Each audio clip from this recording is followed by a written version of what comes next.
Amazonas TV. Oferecimento. Massas Fortaleza Express. Muito mais sabor em menos tempo.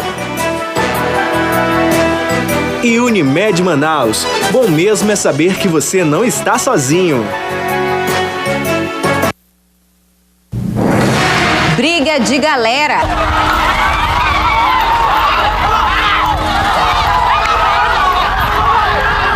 O flagrante foi registrado por nossa equipe na praia da Ponta Negra neste domingo. E cadê a polícia? E a situação de quem precisa usar o transporte coletivo em Manaus? Porque tá cheio, não dá pra gente entrar, né? O pessoal empurrando a gente, pisando. Todo dia é assim? Todo dia é assim. Mais de 12 horas de chuva e muitas ocorrências no Mauazinho, na Zona Sul. Um desmoronamento atingiu várias casas. Deste local dá pra gente perceber o tamanho do estrago. 3 casas foram destruídas. Para chegar até este ponto é muito complicado, é muito difícil. O barro todo tomou conta, não há nenhuma condição de infraestrutura e as pessoas correm mais risco aqui porque chove bastante e podem ocorrer mais deslizamentos. E olha só o resultado de uma brincadeira. O núcleo da Cidade Nova ficou sem energia. Tudo por causa de uma linha com cerol que cortou o fio da rede elétrica. Você vai acompanhar também as novidades do Saúde de Rua, o projeto da Rede Amazônica voltado para a prática de atividades físicas e qualidade de vida será no sábado. No Comida de Boteco, um petisco que mistura carne de sol, macaxeira e banana pacovã. São alguns destaques que você acompanha agora aqui no Amazonas TV.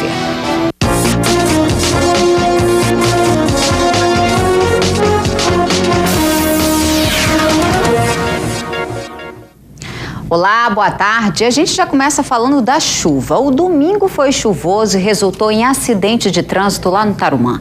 Um carro deslizou e capotou próximo à chamada Curva da Morte. E, por sorte, não houve feridos. Este carro deslizou e tombou próximo à mata. O acidente ocorreu por volta das 2 horas da tarde. O senhor Sérgio Zanin estava com os 2 filhos voltando para casa quando tudo aconteceu. Eu aquaplanei na curva e ao dar um toque no freio perdi a traseira do carro. Quando ela bateu no meu fio, ela virou. E viemos parar nessa árvore aí, no caso. Ninguém se machucou, tá tudo tranquilo. Saímos com as nossas próprias pernas dentro do carro, apesar que ele tá virado. Saímos pelo vidro dianteiro. Segundo este senhor, que mora próximo ao local, não é a primeira vez que isso acontece. Ele reclama da falta de fiscalização naquela área. Isso é muito perigoso aqui, essa curva aqui. Nós te pedimos alguém, autoridade, apelo, que fizesse alguma coisa, porque isso aí vai acontecer coisas piores ainda aqui.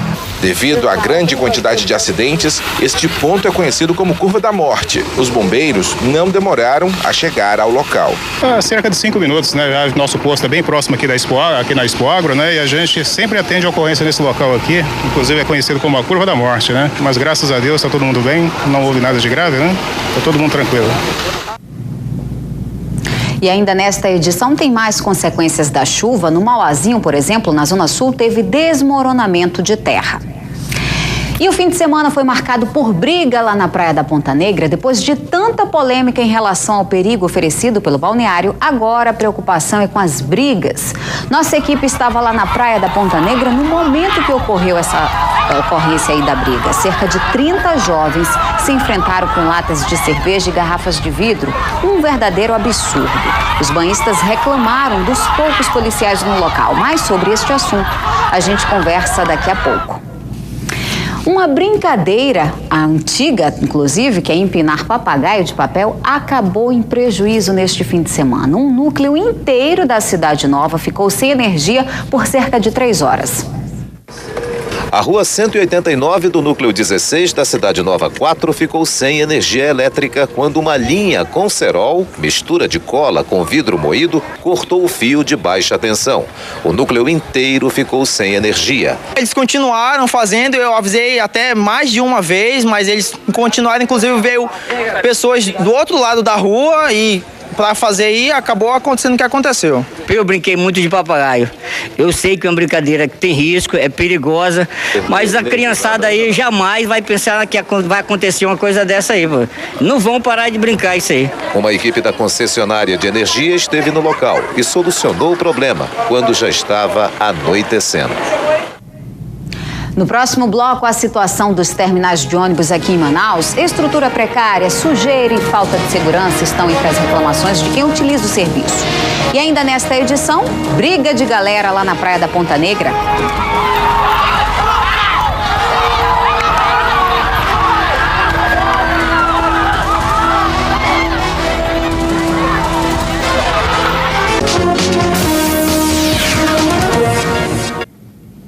No dia 16 de abril, nós mostramos aqui no Amazonas TV carretas-tanque que estavam estacionadas no meio da rua São Benedito, no bairro Adrianópolis.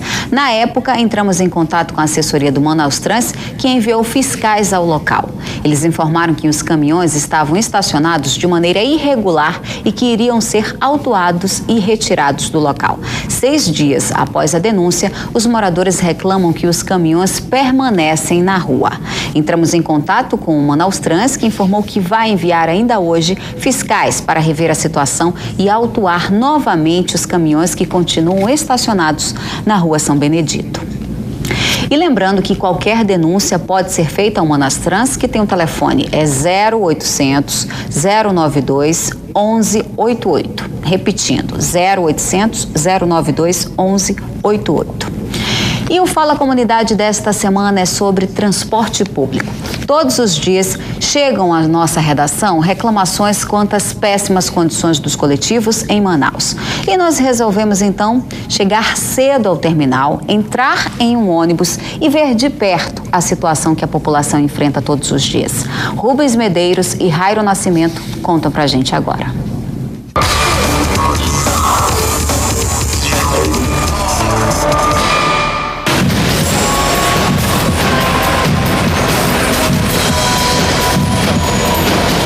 Terminal 3, agora são 6 horas da manhã. Enquanto tem gente em casa ainda dormindo, aproveitando o melhor do sono, para muita gente o dia já começou e começou, ó, de maneira bem agitada.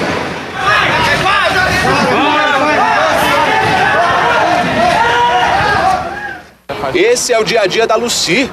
Todas as manhãs a batalha começa no Terminal 3 e só acaba quando ela chega ao trabalho no Parque 10. Semana passada eu fiquei sem minha carteirinha, que tiraram minha carteirinha que eu não percebi.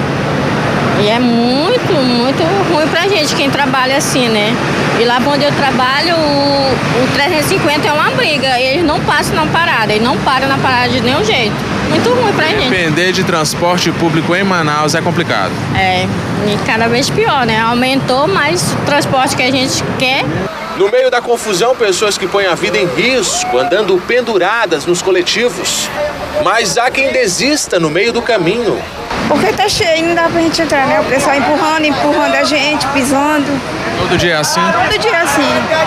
Fica difícil conseguir chegar no trabalho, né? É, eu vou pro trabalho, né? Fica difícil conseguir chegar. Difícil chegar, né? A gente perde a hora do trabalho, tem que chegar às 7 horas. Seu Nelson conta que já presenciou acidentes no meio do empurra-empurra.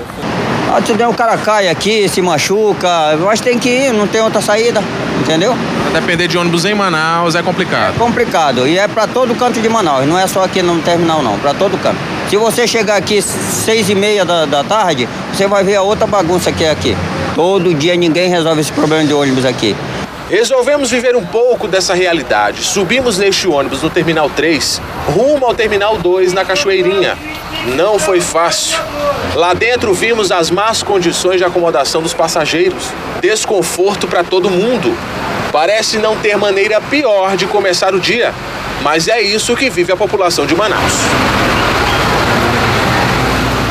Chegamos 1 hora depois, mas chegamos. Deu para sentir o quão desconfortável e demorado é viajar de ônibus aqui dentro de Manaus. Agora dá para entender o pensamento que diz que país desenvolvido não é aquele onde o pobre anda de carro, não. É aquele onde o rico anda de transporte público. Só que não é o caso, não.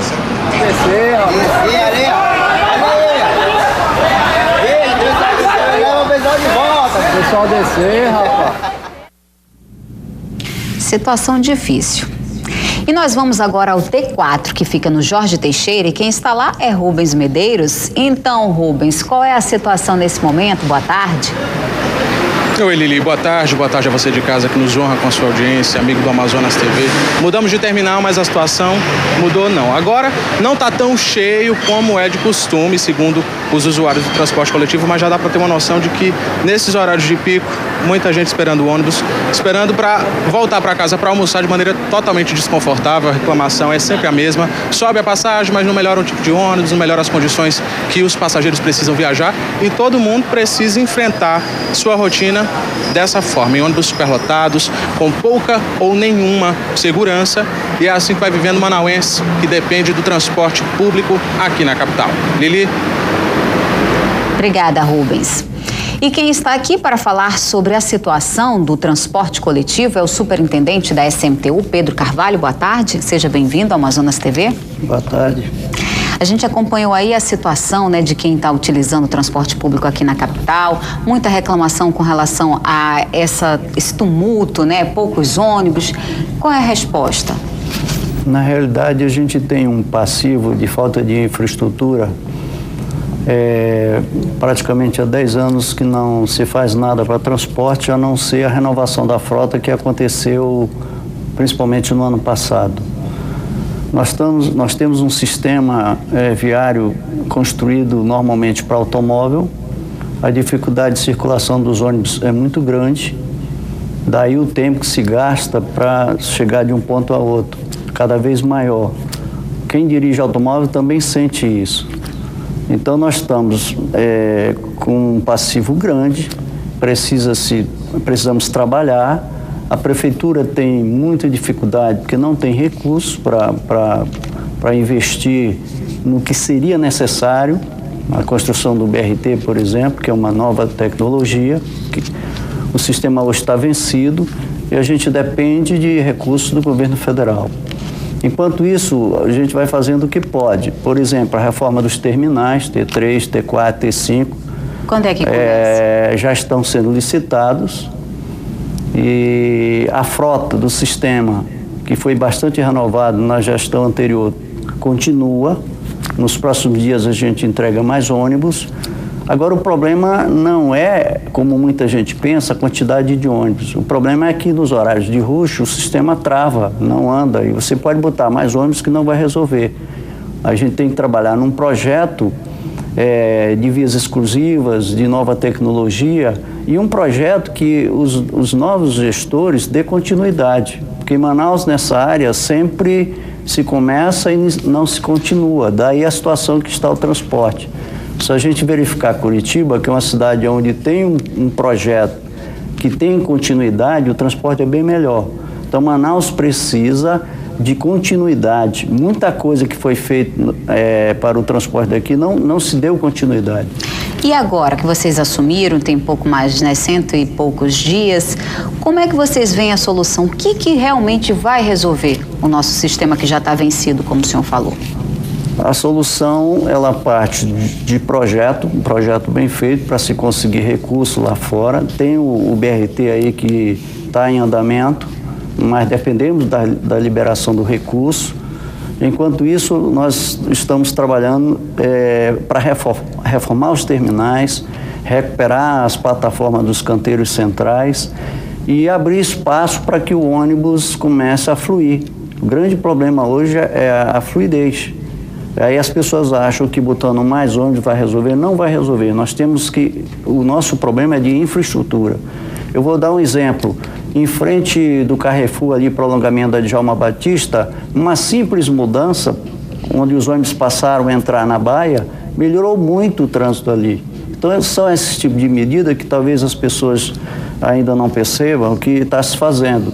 Agora, um projeto para resolver mesmo o transporte coletivo é uma mudança de tecnologia, botar um sistema com maior capacidade. O governo está trabalhando, está divulgando sempre o monotrilho e a prefeitura trabalhando no BRT. Até lá, nós temos que procurar fazer pistas exclusivas, se possível, corredores exclusivos, inclusive na Epaminondas a gente vai voltar aquele corredor. A gente, como chegou a um pouco mais de 100 dias, está trabalhando nos projetos. O governo não faz a coisa de uma hora para outra, ele precisa fazer os projetos, licitar, e isso leva aí 4, 5 meses. E com relação, assim, a gente está falando de projetos, mas com relação a medidas mais emergenciais, por exemplo, há também essa situação de que se colocar mais ônibus não tem estrutura, mas também há que ter maior fiscalização, né, com relação às rotas, se as empresas estão cumprindo realmente a quantidade certinha de ônibus. Está sendo feito esse trabalho assim mais intenso? Está sendo feita fiscalização, embora ainda não a suficiente, porque nós temos hoje 40 e poucos fiscais, é pouco. Para toda a cidade? Nós vamos propor um aumento dessa fiscalização e também a gente pode implantar um sistema onde pode-se fazer a fiscalização eletronicamente. O sistema tem um sistema de bilhetagem bom, que pode avançar para que a gente tenha, pelo menos a cada 15 minutos, um espelho de como está funcionando as linhas. Isso tudo é possível. E nós vamos batalhar, e a ideia é deixar um projeto para que tenha continuidade, até porque o que está aí não dá para fazer numa gestão. É muita coisa para fazer, principalmente em relação à infraestrutura. E, paralelamente, o trânsito também está sofrendo com isso, porque o número de automóvel cada vez maior, 4, 5 mil por mês, o viário não cresce na mesma proporção, e aí são os dois principais desafios da administração, é o transporte e o trânsito. E quando a gente fala também em transporte, existem outros transportes que estão aí circulando como alternativo, temos também os executivos. Como é que está sendo feita a fiscalização e o controle? Porque, além disso, a gente recebe também denúncias de que tem transporte clandestino funcionando, circulando pela cidade. Desde o início da nossa gestão, a gente tem apreendido muitos carros, tanto do escolar ao executivo. O pirata também, todos os dias praticamente se prende carro. Agora, o primeiro passo, no sentido de se melhorar, é regulamentar. Esses 3 sistemas, mototáxi, executivo e alternativo, estão rodando aí sem nenhum contrato com o município. Ou seja, não tem um controle, né, para saber exatamente quantos estão. Não tem direitos e deveres. A gente tem procurado fazer o que pode, mas não tem compromisso. Então, nós estamos trabalhando nos editais, vamos licitar. A regulamentação é muito importante para melhorar o serviço, inclusive do convencional, que hoje, principalmente na Zona Norte, está sendo perdendo o passageiro para um sistema clandestino. Isso dificulta a melhoria. Além de ser arriscado, perigoso. Também, principalmente o escolar. A gente pede para as pessoas, ao contratar o serviço escolar, peça o cadastro na MTU, porque são carros que são vistoriados e aí o item segurança que deve ser pensado nessa hora. Vamos falar agora com relação a quem está à frente realmente, que são os condutores. Como é que vocês têm fiscalizado o serviço deles? Porque constantemente tem reclamações também de condutores que não respeitam, não param. Como é que está essa situação? Quantas reclamações vocês costumam receber? Olha, só em relação ao idoso, 22 reclamações por dia. Quer dizer, não parar na parada para o idoso, arrancar antes do idoso... Acidentes. Descer. Então, tem uma série de coisas. Isso é fruto de uma situação que ficou... que era feita há uns 10 anos atrás e que deixou de ser feita. O motorista e o cobrador, para entrar no sistema, tem que passar por um curso, porque não basta saber dar o troco e dirigir. Precisa preparar o motorista e o cobrador psicologicamente para aquela relação do dia a dia deles, que é difícil. É difícil ser motorista e é difícil ser cobrador. Então, nós vamos voltar, vamos investir nisso para preparar as pessoas para isso. Porque não é o cara que está trabalhando num caminhão vir para o ônibus, sempre dá problema. Ele não está preparado. É um serviço difícil e precisa de preparação. A própria situação do sistema, onde hoje a fluidez é difícil, o calor, isso tudo leva a conflitos. Então nós temos que trabalhar psicologicamente as pessoas envolvidas para a gente ter uma melhoria. Como é que o senhor avalia hoje? O contingente de ônibus é suficiente hoje para atender a cidade? Eu vou dizer que talvez muita gente não acredite. Nós temos o dobro da frota que seria necessário para transportar a população de Manaus. E não transporta bem porque não tem infraestrutura. Na Djalma Batista, às 6 horas da tarde, às 18 horas, a velocidade dos ônibus chega a 9, 10 km por hora. É quase que andar a pé apressado. Então, aí está o grande problema. Falta de infraestrutura que nós ressaltamos. Precisa muito dinheiro e não é um projeto só de um governo. É um projeto que tem que começar e ser dado continuidade para a gente ter um transporte melhor.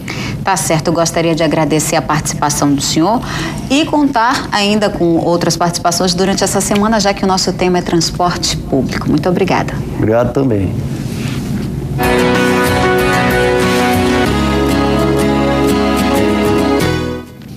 A FUCAP está com inscrições abertas para o preenchimento de 13 vagas da segunda turma do curso gratuito de reparador de eletrodomésticos. As inscrições estão sendo realizadas somente hoje, de 2 horas da tarde até as 5 horas, lá na FUCAP, que fica na Avenida Danilo de Matos Ariosa, no Distrito Industrial, em frente à Sociedade Pestalozzi do Amazonas. E os candidatos precisam ter, no mínimo, 18 anos, o ensino fundamental completo e renda familiar de até 3 salários mínimos e disponibilidade para assistir às aulas de segunda a sexta-feira durante 3 meses no período vespertino. Mais informações é só ligar para 21 27 31 95.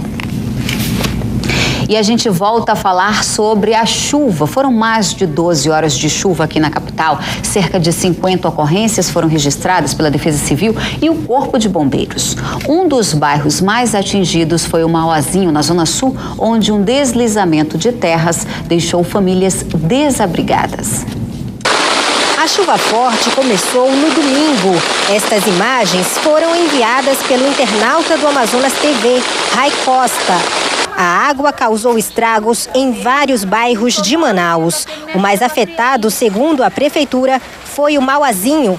A casa de Kellen está com rachaduras e corre risco de desabar. Quando foi 1h25 começou o estalo, eu já me alertei, né? Que eu sabia que era árvore. Foi quando só deu tempo que eu tive a certeza mesmo, né, no meu pensamento, que a gente pulou da cama, tava todo mundo dormindo. Eu, meu esposo e meu filho do meio, né? Que era o único que estava aqui conosco. E a gente já saiu correndo, já foi de uma vez. Foi rápido, questão assim de segundo. No quintal da casa dela ficava a árvore que foi levada pela força da água. A chuva forte atingiu esta casa. Estas famílias moram num barranco nas proximidades da rua Ayrton Senna. O cenário é de total isolamento. A água espalhou lama por todo lugar. Ninguém dormiu com medo de uma tragédia. Muito assustado, muito com medo de perder meus filhos. E foi horrível, mano, horrível. Que Deus me livre, se eu deu tempo de acordar, mexer minhas coisas tudo lá que não tem onde botar. Meia-noite, eu pedindo ajuda, pessoal. Encontrei um carro de polícia ali, ligaram, disse que pra lá, só vinham se tivesse vítima. Se tivesse vítima, o que iam fazer? Ressuscitar meu filho não iam, né? Aqui neste trecho moram cerca de 5 famílias e deste ponto dá pra gente perceber o tamanho do estrago. Para chegar até aqui é muito complicado, muito difícil porque há muita lama, falta infraestrutura. 3 casas foram destruídas e as pessoas correm risco aqui porque chove bastante e podem ocorrer mais deslizamentos. Este morador improvisou um caminho com madeira para que os moradores conseguissem sair desta área de risco. Aqui desde 20 anos que eu moro aqui assim. Nunca então, teve ação de infraestrutura? Nada. Sempre de destruição, como isso aí, ó. Sempre é uma dificuldade para vocês conseguirem chegar aqui. É verdade. Olha a ponte, como vocês viram aí, né? Uma dificuldade muito grande aí. A gente é esquecido mesmo, olha. Segundo a Defesa Civil, foram registradas 54 ocorrências no final de semana, 27 de ontem para hoje. 50 casas ficaram alagadas. Também foram registradas quedas de energia em alguns pontos da capital. Ocorrências também em outros bairros. No Santo Antônio, Igarapé inundou moradias próximas à Câmara Municipal da cidade. Na rua Belo Horizonte, o risco de desabamento fez 3 casas serem interditadas pela Defesa Civil. E o tempo deve continuar de chuva em quase toda a região. Confira os detalhes da previsão do CIPAM para as próximas horas.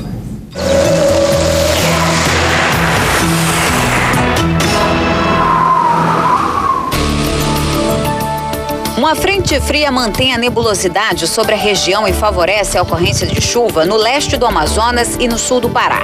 O sol aparece no sudeste e sul do Amazonas, Acre e Rondônia. À tarde pode chover no centro e leste do Amazonas e no sul do Pará. Confira as temperaturas. Mínima de 23 em Boa Vista e em Manaus. Máxima de 31 em Porto Velho e em Rio Branco.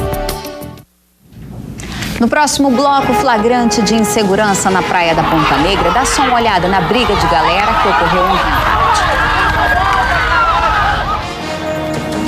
E ainda nesta edição você vai aprender a fazer um petisco que mistura ingredientes da região com a culinária nordestina.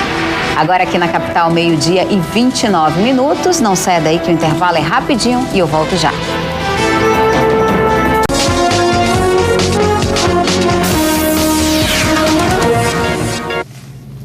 Reaberta há pouco mais de 2 semanas, a Praia da Ponta Negra tem sido espaço de lazer e também de confronto entre gangues de jovens. Nossa equipe registrou um momento de correria de pessoas tentando escapar de uma briga. A Polícia Militar, que deveria fazer a segurança da praia, tinha pouco efetivo lá no local. Por volta das 4 horas da tarde, cerca de 30 jovens com latas de cerveja, garrafas de vidro e de plástico se enfrentaram em plena luz do dia em um dos pontos turísticos mais famosos da cidade. Os banhistas que foram aproveitar o sol e buscavam lazer reclamaram da falta de policiamento no balneário da Ponta Negra, principalmente quando ocorre esse tipo de situação. Aconteceu uma confusão aqui, né? Correria imensa aqui. Aí os policiais só vieram aparecer depois que aconteceu tudo, né? E agora que ele veio aparecer. Quando a praia foi reaberta, a Polícia Militar prometeu reforçar o policiamento no balneário com um contingente de 26 homens. Mas enquanto a nossa equipe esteve no local, apenas uma viatura foi vista. Eu cheguei aqui, eu vi um policiamento, sim, entendeu? Mas só aqui, ó. Quando eu cheguei no estacionamento, não vi polícia nenhuma.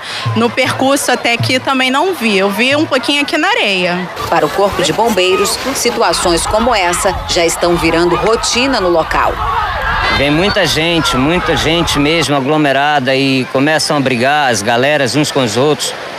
E isso acaba trazendo um tumulto, um problema muito sério que tem que ser revisto, né? Outro problema é o lixo deixado pela população em toda a extensão da praia. É possível encontrar desde fraldas descartáveis até garrafas de vidro próximas ao Rio Negro. A falta de respeito com as regras impostas pela prefeitura é constante. Flagrantes como estes, de pessoas passando do limite das boias de segurança, levando comida e garrafas de vidro para a praia, soltando pipa perto de outros frequentadores, traz perigo para os próprios banhistas. A gente faz sinal sonoro e vem orientando, tirando os banhistas, né? Juntamente com a PM, que é quem nos ajuda, e a Guarda Municipal. Porém, a gente encontra resistência ainda assim, né, da parte dos banhistas, dos frequentadores. Uns sob efeito de bebida, outros não, mas o fato é que a gente encontra resistência. Devido à morte de 13 banhistas por afogamento no ano passado, a Praia da Ponta Negra foi interditada durante 5 meses. E para voltar a funcionar, foi assinado um termo de ajustamento de conduta que está sendo cumprido pelas autoridades. Resta esperar a conscientização dos frequentadores para a preservação do local.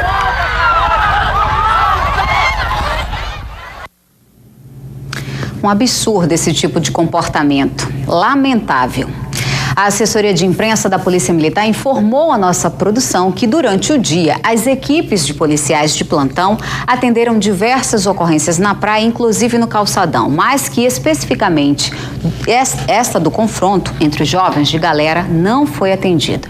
O motivo do não atendimento será apurado pela Corregedoria Geral da Corporação. E nós vamos voltar à Praia da Ponta Negra com o repórter Vandré Fonseca. No termo de ajustamento de conduta assinado para garantir a segurança dos banhistas e reabrir a Praia da Ponta Negra, ficou definido claramente o papel de cada instituição. Eu vou conversar com o Coronel Jorge Feitosa, que é o comandante do policiamento da Zona Oeste. Coronel, qual é o papel da Polícia Militar nesse acordo para garantir segurança aqui na Praia da Ponta Negra? Primeiramente, meu boa tarde a todos. O papel da Polícia Militar é o que está garantido, né, na Constituição. É o policiamento ostensivo, né, fardado. E a Polícia Militar hoje, né, presente na Praia da Ponta Negra, conta com um efetivo de 26 PMs, né, divididos na parte de baixo na areia, como no calçadão. Não são 26 PMs o tempo todo, eles se revezam, é isso? Isso, são 26 PM revezados em escala de serviço. Então nós temos por dia em torno de 8 PMs, né, patrulhando o balneário da Ponta Negra. Em relação a adolescentes, algumas reclamações de adolescentes, de grupos de adolescentes bebendo na praia. A Polícia Militar pode intervir nessa situação? Já foi detectado pelo policiamento a presença de adolescentes, né, ingerindo bebida alcoólica, e em decorrência dessa bebida alcoólica acabam se confrontando, né. Infelizmente, quando um adolescente ele comete um ato infracional, a Polícia Militar tem sim por obrigação intervir. Mas na maioria das vezes, né, esses adolescentes acabam promovendo situações de desordem, vandalismo, e seria necessário a presença, né, do Conselho Tutelar para auxiliar a Polícia Militar nessas ações. Não cabe somente à Polícia Militar desenvolver ações voltadas à segurança pública no balneário da Ponta Negra. Seria necessário, além de todo esse aparato, ações integradas, né? Então a presença do Conselho Tutelar é imprescindível, né, para o bem-estar do banhista que frequenta aqui o local. Agora, a Polícia Militar pode impedir que os adolescentes bebam na praia?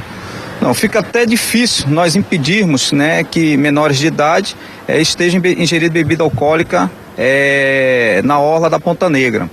Por isso que eu digo, ações integradas com o Conselho Tutelar, com a Guarda Municipal, com a Secretaria responsável pela fiscalização, são imprescindíveis para que o banhista tenha o melhor proveito do espaço aqui na Ponta Negra. E além disso, né, se desenvolver campanhas educativas, né, conscientizando a população com relação às regras que devem ser seguidas no balneário, também merece um destaque de extrema importância.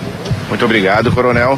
Destacando então que o papel da Polícia Militar, conforme o termo de ajustamento de conduta, é de apoio às ações da Guarda Municipal. E, claro, fazer a segurança dos banhistas e das pessoas que frequentam a Praia da Ponta Negra. Liliane. Obrigada, Vandré. Você vai conhecer agora uma parceria entre a Polícia Militar e os moradores da Compensa. É um curso de sustentabilidade. Adultos na sala de aula para aprender como plantar o próprio alimento, livre de poluentes.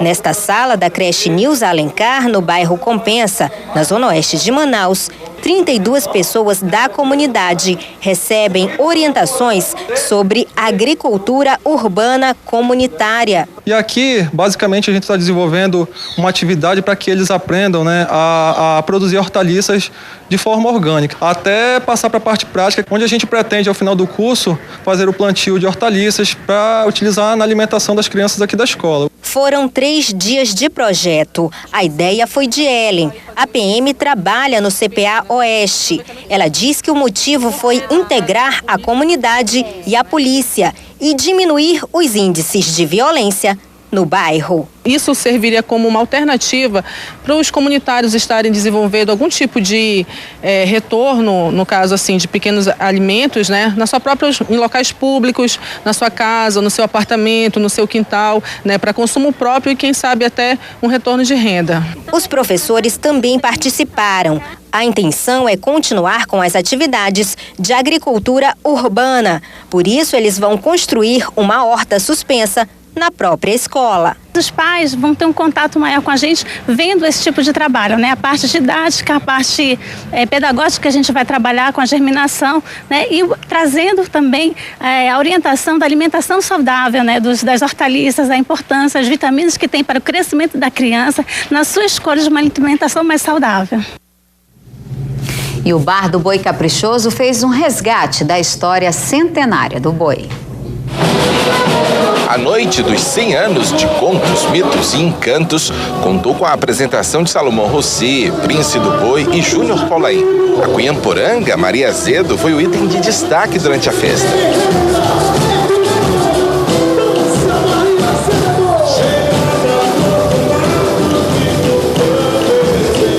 O momento esperado pela nação azul e branca foi a apresentação de Arlindo Júnior. Ele fechou a noite e provou que mantém sintonia com a torcida. O movimento Marujada, Marujada de Guerra e Corpo de Dança também se apresentaram. O Bar do Boi Caprichoso agora acontece todos os sábados, das 5 da tarde até as 10 horas da noite, na Arena VIP do Tropical Hotel. É paixão, amor, azul, a cor desse boi. Isso já faz parte de mim. E depois do intervalo, tem dica para você que é sedentário? Vem aí o Saúde de Rua da Rede Amazônica, mais um incentivo para você começar a praticar uma atividade esportiva. Tem também receita de petisco que mistura carne de sol, macaxeira e banana pacovã. Hora de acertar os relógios, agora aqui na capital, 12h41. Nós vamos a um rápido intervalo e voltamos em instantes.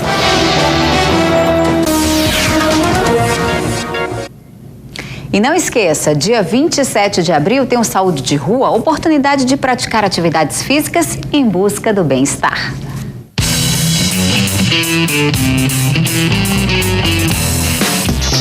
Uma multidão reunida em busca de qualidade de vida. Pela terceira vez, a Rede Amazônica promove o Saúde de Rua, um incentivo à prática de exercícios como prevenção de doenças. As atividades e serviços são para todos os gostos e para toda a família.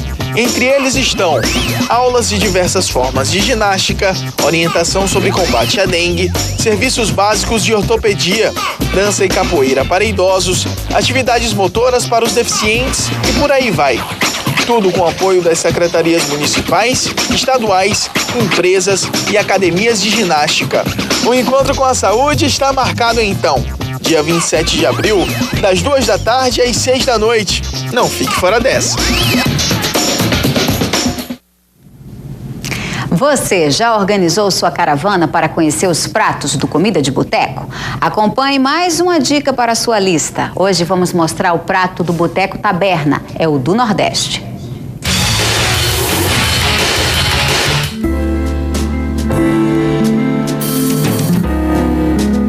Valcinei, prepare os ingredientes, anote passo a passo. Você vai precisar de 250 gramas de carne de sol, 250 gramas de macaxeira em cubos, 100 gramas de banana pacovã em cubos, 100 gramas de queijo coalho, um pimentão, uma cebola e 2 folhas de alface. Primeiro, use o óleo vegetal para fritar a macaxeira e a banana pacovã. Grelhe a carne de sol no azeite na frigideira. Depois ponha o pimentão e a cebola até dourar. Depois frite o queijo coalho. No prato, coloque as folhas de alface, a banana, a macaxeira, a carne de sol e o queijo por cima dela. Está pronto o prato para ser degustado. O segredo do prato é o queijo derretido por cima e a banana separada da carne. Isso faz dar um valor maior ao prato.